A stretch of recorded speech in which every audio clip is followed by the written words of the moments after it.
edilecek gurrun ulul azm peygamberlerin birisi olan Hazreti İbrahim Halilullah ala nebiyina ve aleyhissalatu vesselam bu buzurgvarlığın maşgalaları olgan enemiz Bibi Sara ve Bibi Hajar ve oğulları olgan İsmailcan ve İshakcan ala nebiyina ve aleyhissalatu vesselam bu buzurgvarlığın yaşayışının gurrunlarıdır ki bugün inşallah hatime verip ahirki bölüğünü aydarız ve bu ahirki bölükte edilecek gurrun şol İsmail aleyhisselam bilen atası bilelikte Beytullah'ını tikip de salacaklar ve toy tutacak, izdivac edecek meseleleri ve ahirde de bulan dünyadan ötüp de nirde yere caylen yerliğini şolun üstünü gurrun açıp da gurrunu şu bilen hatime verir inşallah. Geçen heftelerde düşündüğünüz İsmail aleyhisselam oğlulluğundan Curhum taifasına ve Amalik deyip yeni bir taifalım şol Mekke-i Mukarreme'nin Zemzem suunun çeşmesinin tevreğine kıyılıp konan adamların arasında oturup ulallı. Ulallığıça sayra verdi, ulallığıça kepla verdi. Onların dili Arap'tı, velin Arap dilleri nakıs kemi vardı, koşundu vardı içinde. Halis Arap keplab, fesahat bilen, belagat bilen, biduni hiç kemçilik evvel dil yaran, evvel keplen Hazreti İsmail Zebihullah ala nebiyina ve aleyhissalatu vesselam bolupdur. Ki Peygamberimiz aleyhissalatu vesselamın mübarek sözünü aydıptık. Evvelu men fetaka lisanuhu bil arabiyyetil beyyine İsmail ve huve ibnu 14 sene. Evvelin fesahat bilen Arap dili keplen, belagat bilen, biduni hiç naksu kemçiliği keplen Hazreti İsmail aleyhisselam bolupdur. 14 yaşından ol Araplardan geçiripdir da şu fesahati, belagati ve yine de heywara at çapmanı öktülünüpdir. At oğlun bolupdur. Peygamberimiz Araplara tavşıranına ne diye? İttehadul hayla ve atebekuha fe inneha miraf abikum İsmail. Ey Araplar, atı yani heywara qavsaklan, qayım yafşın qucaklan. Son sizin atağınızdan İsmail Zebihullah'dan size kalan mirastır, ırsdır diye aydarmıştık. Yani her at oğlanmıştık İsmail aleyhisselam. Atı minmana, çapmana, kat ökta oluptur. Aham yine de bir kavluğu İsmail aleyhisselam sadıkal vaatmıştık. Beter vaadetine doğru adam olup oluptur. Oğlunluğundan şıklık bilen oluptur ki her kime söz verse sözünden kayıtma yok da. Sözünden değinme yok. Men söz verdim deyip, benim imanım sözüm deyip duruyan adamlardanmıştır. Ki elbette hem de peygamberlerde şıkılık var. Ama İsmail aleyhisselam bitir avudan halatta şunu yerine yetiren adam.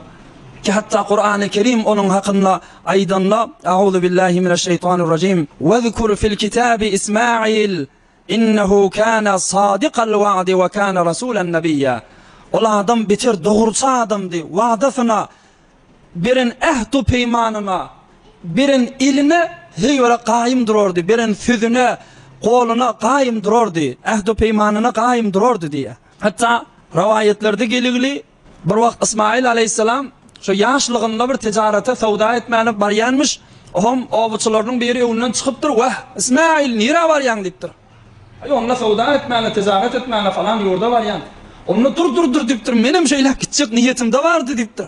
Benim öyümden bir koşuma alayın, teyyarlığım göreyim, benim sen bilen gidecek deyiptir. O bol ya men doğun gel ağa.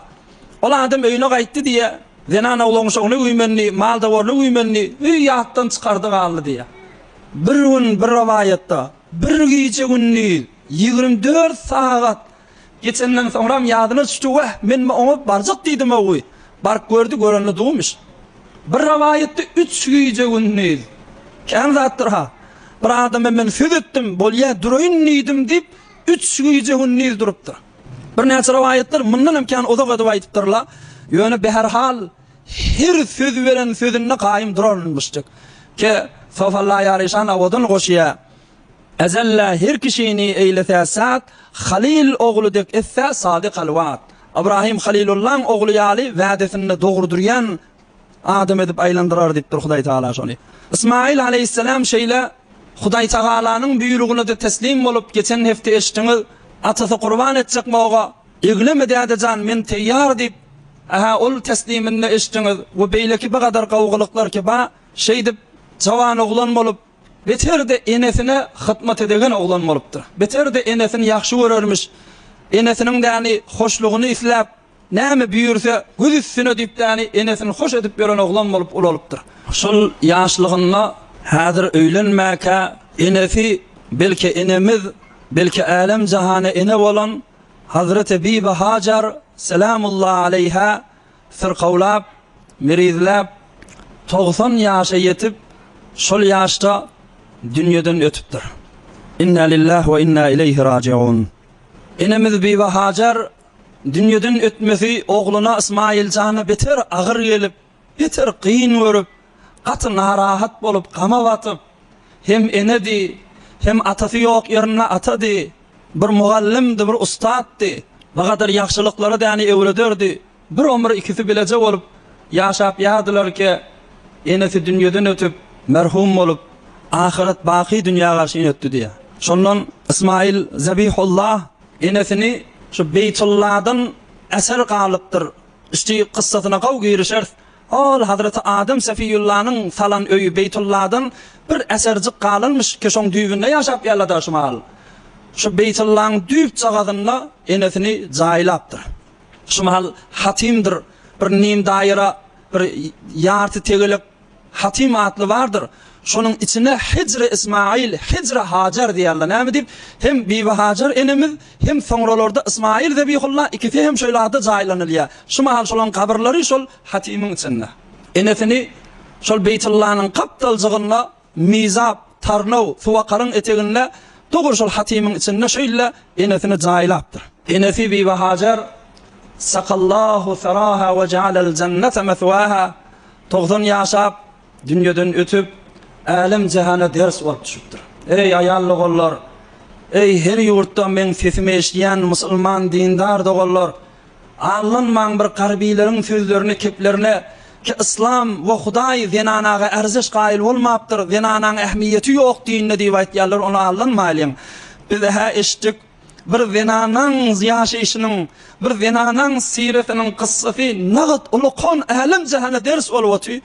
Enemiz Bibi Hajar däni Safa Merwede ýörteni häzir güne çylyn manasika haç bolup galypdyr. Onuň üçin näni joşup akan zemzem suwy häzir güne çylyn bereket bolup kalamat bolup galypdyr. Onuň oglunyň, onuň adamsynyň şoluň ýaşaýyşynyň bolan ýagdaýlary häzir güne çylyn bereket bolup galypdyr. İslam zinanany ulukon ähmiýet berýär, ers berýär. Şoň ýaşaýyşyna alem jahana bir uswa, ulgu, bir ulukon ders etip goýupdyr bize. Hatta Peygamberimiz sallallahu aleyhi ve sellem ahir demlerinde dünýeden ötsekka inki ahirin vesiyetleri, ey musulman dogollar kulağın, Hazreti Muhammed Mustafa sallallahu aleyhi ve sellem eger şoň ummatynda bolsaň, eger şoňa imanyň bolsa, şol buzurgawar ahir demlerine eden vesiyeti wastawsu bin nisa'i hayran fa innahunna indakum awan. Peygamberimiz diýipdir, zinanalary size tapşyrýan, zinanalarynızda zulmetmeň, zinanalarynızda horlamaň, son olar siziň ýanyňyzda bir uly kömekçidir diýipdir. Enemiz Bibi Hajar nagadar uly kömekçi boldy İbrahim Halilullah üçin, nagad uly kömekçi boldy İsmail Zabihullah üçin. Pabe paşolaryň arkasynda ýygyny durdy, dagy ýalak bolup ýani öz imany bilen, sadakaty bilen gerek her zamanada zinanalar şu tüýsli bolmagy we gerek her zamanada erkekler we zinanalar zinanaň ähmiýeti we erzişi beter ýokurdydyg Allahyň ýanynda. Şonu düşünmek gerek, şu kıssalardan almak dersi. Amma İsmail aleyhisselam bir ulukon daýaw ýigit bolup ýetenden soňra Jurhum diýen Arap taifasy muňa gyz beripdirler. Izdawaj edipdir, öýlenipdir. Bir az wagt geçip geçmäke atamyz İbrahim Halilullah her näçe wagtdan oglunyň ýanyna gelip gitýän öýüne. Bir wagt Burak atyny minip gelipdir İsmail Zabihullah'ın öýüne. Görse bir ayal gezip ýa, sen kim? Onda men zenanasy diýipdir. Adamyň nirä gitdi diýipdir. Indi ol gelip oturan İbrahim Halilullah gaýyn atasynyňdan habary ýok. Tanymaýanmyş. Adamyň nirde diýipdir, onda adamym daga düde gitdi. Awlamaga gitdi diýipdir. Ha näzir ohum ýaşaýyşyňyz nähilli diýip sorapdyr İbrahim Halilullah gelinden. Onda ol zeyrenmäne durupdyr. Nahnu bi şerrin, nahnu fi ziqin we şidde. Aýtma diýipdir. Bitir daraşyklykda ýaşaýýas, açlykda ýaşaýýas. Asyn günüň şu bolýarmyşyndan diýip zeyrenmäne durupdyr. Qılığı pis zenanalardanmış. Başardıqça adam sana eziyet berjek bolup duran zenanalardanmışdyk. Ol xandany, ol xanabadaga sezawar gelişikli gyzoglan dälmiş. Zeyreni beripdir, yamalla beripdir, hem ýaşaýşyndan hem İsmail Zebihullah'dan. Oğum yankı yaşulu Hazreti İbrahim Halilullah aýdypdyr, hop diýipdir. Onna Adam'in gelse Fakra'i aleyhisselam ve quli lehu yugayyir atebete babi. Adam'ine men tarapdan salam aýt diýipdir. O şoňa da aýt gafyň işigini ewet etdi aýdaga diýipdir. Gafyň inki etegi bardyr. Çarçubunyň aşağı tarafy, türkmen şoňa işik diýär. Gafyň işigini ewet etdi aýdaga diýipdir. Şeýdip hoşlaşyp gaýtdy diýär. İsmail Zebihullah geldi. Öýünde bir manawiýet, bir nuraniyet gördü. Oğum zenanasından sorady. Wah, bir adam gelen nädira? Mihman dagy gelip giten nädira? Onda hawa diýdi, bir qarra adama geldi diýdi zenanasy. Senden sorady. Biziň ýaşaýşymyzdan sorady. Näme diýdin? Ay onda men dogrusyny aýtdym, zeyrendim şeýle beýle. O näme diýdi? Onda sana salam aýtdy. O mene düşünmedim ýöne şu gafyňyzyň işigini ewedadagy diýip aýtdy diýdi. Şonda İsmail aleyhisselam veren oglanla bazım atasynyň aýdanny düşünüpdir. Bakypdyr, görüpdir, bir zenanadan zenana boljak däl maňa. Atasy İbrahim Halilullah'yň tapşyryşyna görä zenanasy bilen aýrylyşyp zenanasyny talagyny berip. Görse onun awlady dönüp, onun bir gowa adamlar dörejek däl, zenanasy adam boljak däl, zenanasynyň da ýani eziyet azarlary köpeljek.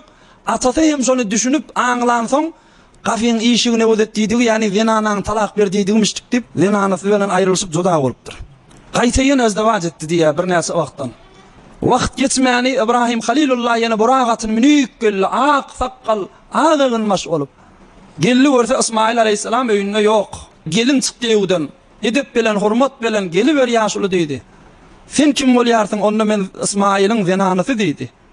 Hop, ýaşaýşyňyz nähilli, iýiçkiňiz nähilli, yskynyňyz nähilli diýdi. Eýne o äwvelki gelinden soragy mundan sorady. Amma bu gawy gelinmiş, ýaxşy gelinmiş.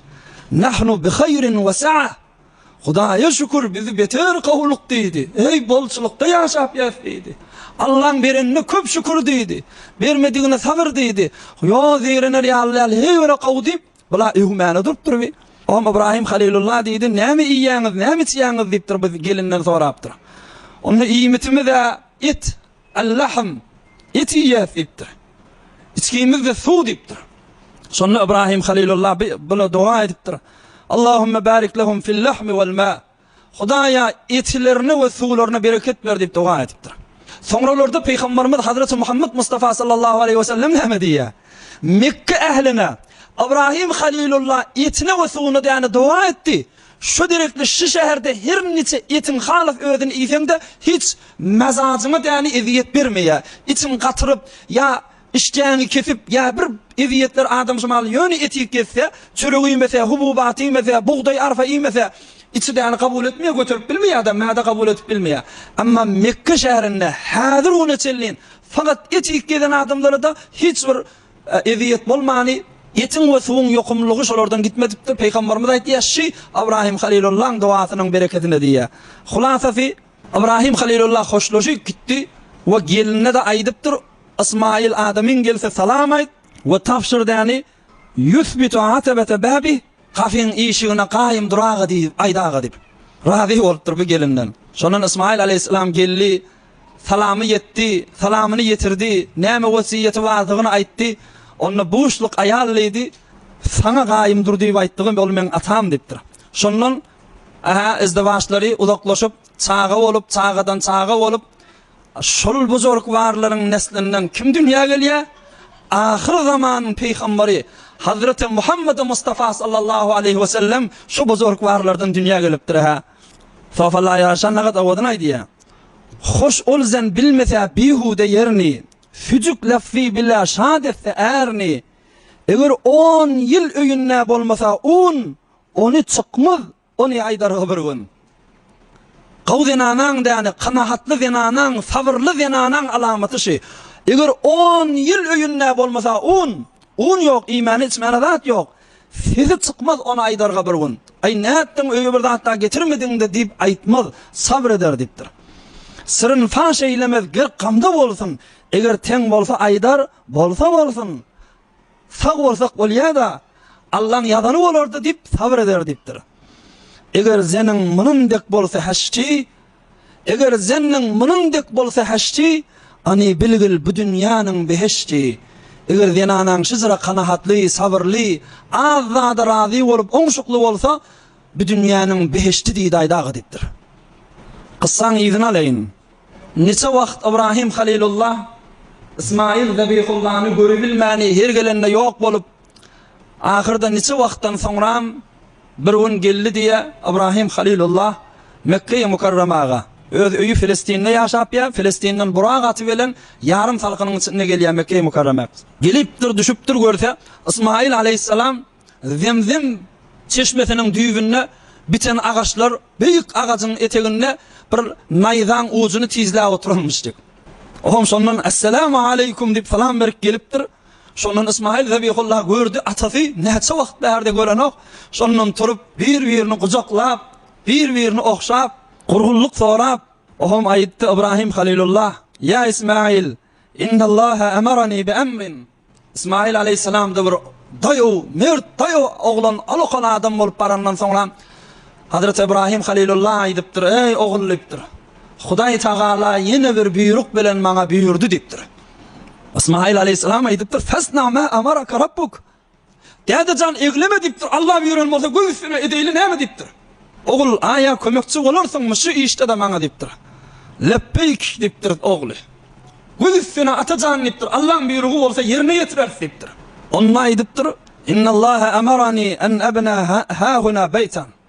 Hudaý Taala maňa büýürdi, şu Zemzem suwuň düýbünden köneden galan öýü Beytullahny täzeläp, gaýtadan sallyp maňa büýürýär. "Senem kömekçi bolsaň, şu Allah'ın öýüni, mescidi, Beytullahny, Kabany gaýtadan salaýly" oğullypdyr. Oğlu "Ýok" diýjekmi? Damak çalynanyp leppeyke diýen oğul göýsüne dipdäni teýýarlyklaryny görüpdirler. Inni şada men bir bildiriş var, size bir bildireýin. Kabe Beytullah aya İbrahim Halilullah salan öýü dälmi? Köneden galan diýäni näme? Ulamalar şuň üstünde ihtilaflaşypdyrlar. Az alim adamlaryň ra'yine görä, nazaryna görä, bele İbrahim Halilullah deslap salan adam şo. Amma köp ulamalar aýdypdyrlar, İbrahim Halilullah ol tecdide bina edipdir. Ol bina öňden salgylmışdyk. Kıssa näme? Wagtiki Adam aleyhisselam yaradylmaga Hudaý Taala feriştelerini büýürdi. Men size diýdi bir yer ýüzünde bir halife janyşyny yaratjak diýende ferişteler ygtiraz etdiler. "Atejalu fiha men yufsidu fiha." Hudaý diýdi, fesad edip ýören, kan nöküp ýören bir zat yaradamy diýdiler. Hudaý Taala bilen ygtirazyna hoş bolmady. Ferişteler hem wah istiwa jogap berdi gow diýip, şondan arşyň daşyndan tawaf etmäne durdular. Hudaýa bizi bagşla diýip. Allah Zülcelal bular bagşlady. Oğum bulara büyürdü, yerin yüzünne diýdi, maňa bir öý salyň diýdi. Inniden belek her kimdäni şüzre bir ýanlış iş etse, şoň daşyndan aýlanyp tawaf etsin, men şoň däni ýanlyşyny geçeýin diýip Hudaý büýürdi. Ferişteler bir yaquty ahmar jennetiň içinden bir gyzyl yaquty alyk geldiler, yer yüzünne oturtdylar. Mekke-i Mukarrama şumal Beytullah'ın duranca jaýynda. Oğum yer yüzündäki ferişteler şoň daşyndan aýlanýardylar. Ki Hudaý Taala Hazreti Adam Safiyullah'ny yaradyp ve onu hem yankı imeller miwani iyen soň yere iýerdi, yere iýermäke ferişteleri büýürdi. Şol öýüdäni asmana Allah'ın gaýdyň özüňizem asmana geleň diýdi. Inni yerde ýaşajak adam bolmaly, beni adam bolmaly diýdi. Şol yaquty ahmer ferişteler götürüp arşyna tegneltdiler. Onuň ady Beytul Ma'mur boldy. Asmanyna feriştelerin kıblası, feriştelerin Beytullahı daşyndan tawaf edip aýlanýan jaý boldy. Hazreti Adam eden ýanglışygyna, imellämi eden ýelligine Allah'dan uzr islep kan aglak gezdi. Hudaý Taala bir Hazreti Adamga büýürdi. Hazreti Cebrail aleyhisselamyň kömegi bilen ýanky yaqutul ahmeryň jaýyndan maňa bir öý salsyn, şoň daşyndan aýlansyn, men günäsini geçeýin diýdi. Adam aleyhisselam da Hazreti Cebrail aleyhisselamyň kömegi bilen gelipdäni bir öý salyp şumalky Beytullah'yň durunca jaýyndan sally. Şoň daşyndan tawaf etmäne durdular. Amma soňra Nuh peýgamberiň zamanynda dünýäni tufan aldy, fil aldy. Hazreti Adam aleyhisselamyň salan Beytullah'y palçykdan daşdan ollany suwda eri wakyp ýykylyp däni ýöne bir düýüp çagazy tümmek bolup galdy diýär. Şondan soňraky musulmanlar, soňraky adamlar her mazlum, her gynçylykda, her meriz şoň düýüne baryp dua ederdi, dualar kabul bolardy. Ta inke Hazreti İbrahim Halilullah zinanatı bir Hajar oğlu İsmail zanı şol tümmegün şu Beytullah'dan kalan eserin däni düýüne bardy da şoň ýanyna goýup gaýtmadymy? Soňra inni geldi İsmail aleyhisselam 40 ýaşa golaýlandan soňra gel oğlu şu öýü gaýtadan biz salaýlyp tezdide bana etdiler. Beytullah biz aňyrsy firişçiliň salany ikilenji Hazreti Adam ondan soňra Hazreti Ibrahim Halilullah üçlenji Adam ekimini elle giripdir. Kur'an-ı Kerimden delil aýdypdyrlar. Ve iz bawwa'na li İbrahime mekanal beyt. Beytin zaýyny biz açıklap berdik diýipdir. Şu Hazreti Adam, Hazreti Cebrail'in däni şifte gadan yerlerini, şolaryň pey guýan yerlerine çellin, yerin aşağından peyini tapıp İbrahim aleyhisselam yeri gazyp, şolaryň guýan peyini tapıp, şu peyinin üstünden gaýta däni örüp başladylar. İsmail aleyhisselam malatyny tutdy, dağdan daşlary üşürdi. Ondan sonra İbrahim aleyhisselam örmäni durdu. İsmail Zebihulladın malatyny, daşyny kärger halatynda eline vermäni durdu. Şol ikisi bile salyp ýa galar. Rabbena taqabbal minna innaka entes semiul alim. Hudaýa bizden kabul et. Hudaýa sen dugalary eşdiýändirsiň, sen bilip durandyrsyň dip şu dugalary okuýberdiler. Diwarın boyu uzunly Hazreti İbrahim Halilullah'ın boyu yetmedi deferakda daşlar goýmana. Onun için İsmail Zebihullah rolokon daşı dağdan toğurlak getirdi. Bir büyük daş atacansın üstüne çık men eline evereyin sen de divarı örü verdi. Eteğine bir çupes diyen yanak eteğine bir daş koydu. Büyük daş İbrahim Halilullah şun üstüne durup örmeni durdu diye. Şol daşın üstüne İbrahim Halilullah'ın azbas haybatı olan son, ağrımı olan son daş çökürlüp mübarek ayaklarının jaýy taşda çökürlüp taşda däni jaýy galdy diye. Häzir onu çillin Mekke Medine'ye giderler, hacılar göründür makam-ı İbrahim dip. İbrahim aleyhisselamın ayak jaýy dip, şol ziyaretin, şol Beytullah'ın düýününe kapdalyna bir näçe metr beýrlägine goýugly. Hazreti İbrahim Halilullah'ın ayak jaýy häzir onu çillin malum belli bolupdy şu daşyň üstünde. Hatta Kur'an-ı Kerim'de Hudaý Taala buyurdu bize وَاتَّخِذُوا مِنْ مَقَامِ إِبْرَاهِيمَ مُصَلَّى. İbrahim aleyhisselamın ayak jaýynyň ýanynda bir 2 rekat namaz okuýun dip Allah Zülcelal buyurupdyr. Şu direkle hacılar 7 tawaf aýlalaryndan soňra şol makam İbrahim'in gapdalyna durup bir 2 rekat namaz okuýarlar. Wajib şol namazy okuýmak. Hulasa Peygamberimiz aleyhissalatu vesselam da aýdypdyr.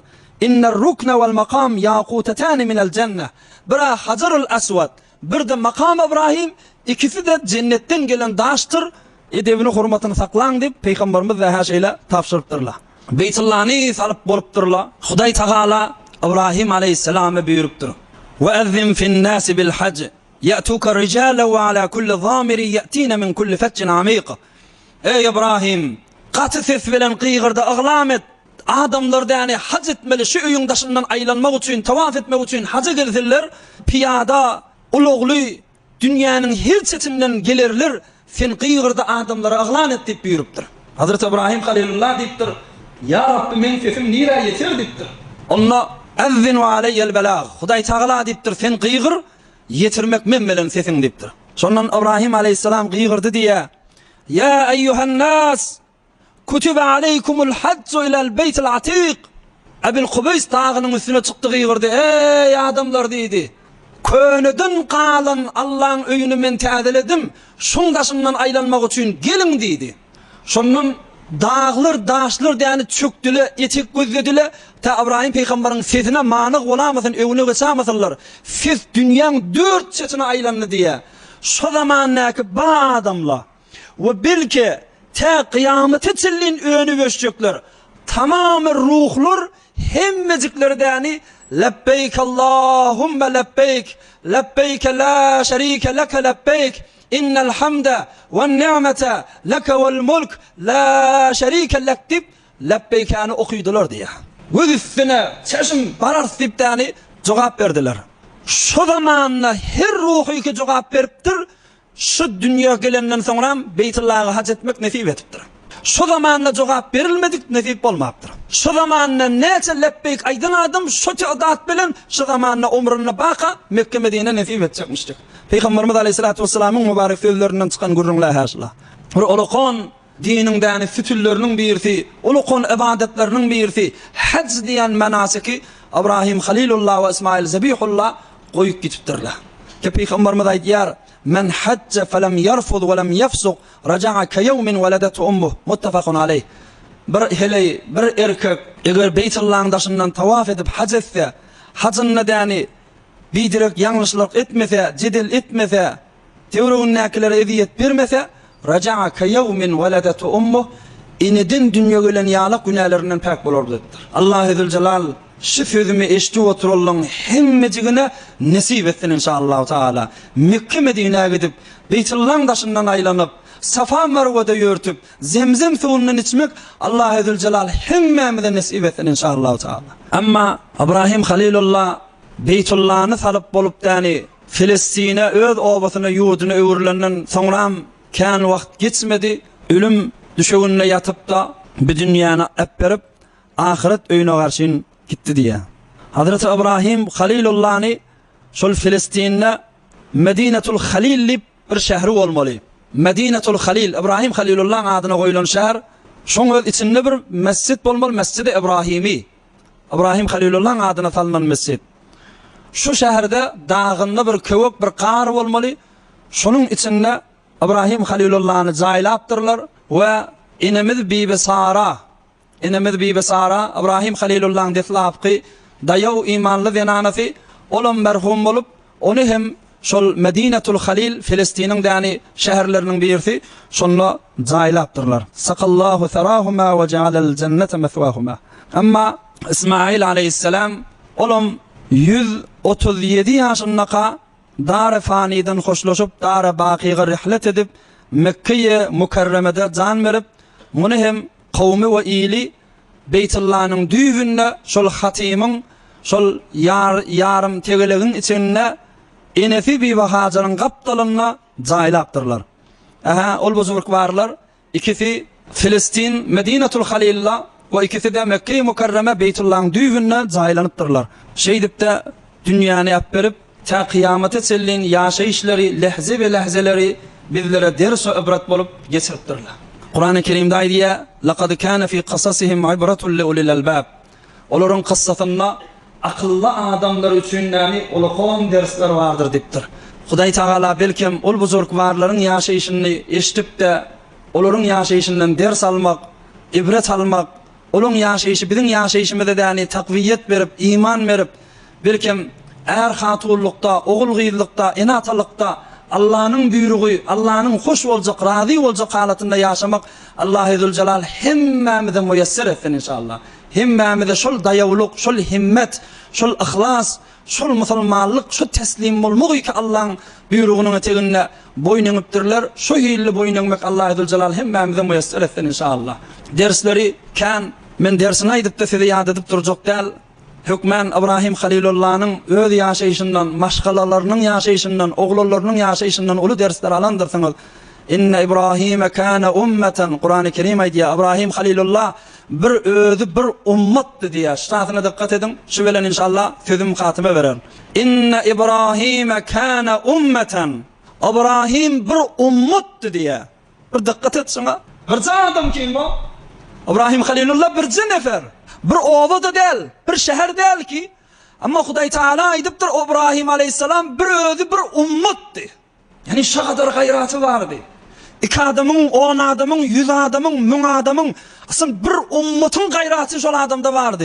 Kıssalarını eşitiniz, yaşayışlarını eşitiniz, zindigisini eşitiniz, oğlurluktan, botperestliğin önünden hazır durdu. Ol Aya Huday diyen, yıldız Huday diyenlerin önünden hazır durdu. Ol azamatlı odun, Nimrud'un odunun içinden hazır durdu. Bu kıyınçılıkları geçirdi. Oğlunun damağın salmada, Allah için öy salmada aslında ne kadar bir dağıyalık, dağıtır, dayav adamdı. Ya adamadı şu uzak ömrünün içinde. Bir lehze Allah-u Zülcelal'dan gafil olmadı. İnne İbrahim'e kâne ummeten. Bir ödü bir ummattı. Ey musulmanlığın, sen ne adamı diyen? Ha? Sen ne adamı diyen? Men ne adamı diyen? Bir adamı diyef mi? Yart adamı diyef mi? Ya 2 adam, 10 adam, 100 adam, ne adamın imanı bizde var?